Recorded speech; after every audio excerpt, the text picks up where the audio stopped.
Guillaume-Mathieu Comte Dumas was a French general. Biography. Born in Montpellier, France of a noble family, he joined the French army in 1773 and entered upon active service in 1780 as aide-de-camp to Rochambeau in the American Revolutionary War. He had a share in all the principal engagements that occurred during a period of nearly 2 years. On the conclusion of peace in 1783, he returned to France as a major.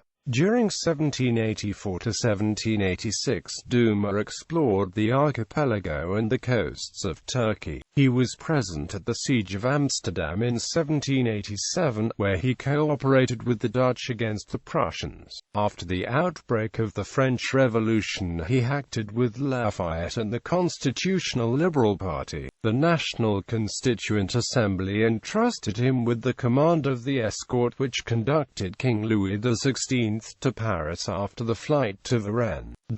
In 1791, as a maréchal de camp, he was appointed to a command at Metz, where he rendered important service in improving the discipline of the troops. Chosen a member of the Legislative Assembly in the same year by the Département of Seine-et-Oise, he was in 1792 elected President of the Assembly. When the extreme Republicans gained the ascendancy, however, he judged it prudent to make his escape to England, returning after a brief interval, under the apprehension that his father-in-law would be held responsible for his absence. He arrived in Paris in the midst of the Reign of Terror, and had to flee to Switzerland. Soon after his return to France, he was elected a member of the Council of Ancients in the period of the Directory. After the coup of the 18th Fructidor, Dumas, being proscribed as a monarchist, made his escape to Holstein, where he wrote the first part of his Précis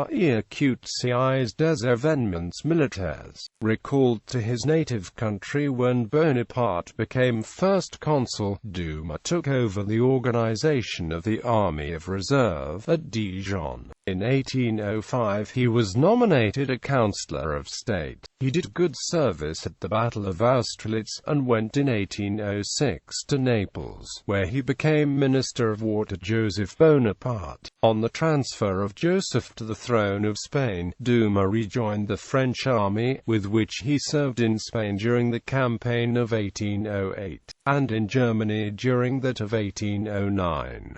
After the Battle of Wagram, Dumas participated in negotiating the armistice with Austria. In 1810 he became head officer of the Legion of Honor and a Count of the Empire. In the Russian campaign of 1812 he held the post of Intendant General of the Army, which involved the charge of the administrative department. The privations he suffered in the retreat from Moscow brought on a dangerous illness. Resuming, on his recovery, his duties as Intendant General, he took part in the battles of 1813, and was made prisoner after the capitulation of Dresden. On the accession of Louis XVIII, Dumas rendered his new sovereign important services in connection with the administration of the army. When Napoleon Bonaparte returned from Elba in the 100 Days, Dumas at first kept himself in retirement, but Joseph Bonaparte persuaded him to present himself to the Emperor, who employed him in organizing the National Guard. Obliged to retire after the restoration of Louis XVIII,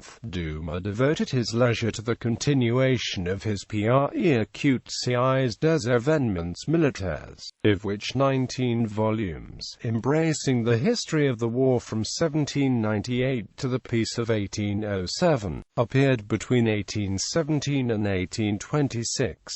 A growing weakness of sight, ending in blindness, prevented him from carrying the work further, but he translated Napier's Peninsular War as a sort of continuation to it. In 1818 Dumas returned to favor and became a member of the Council of State, from which, however, he was excluded in 1822.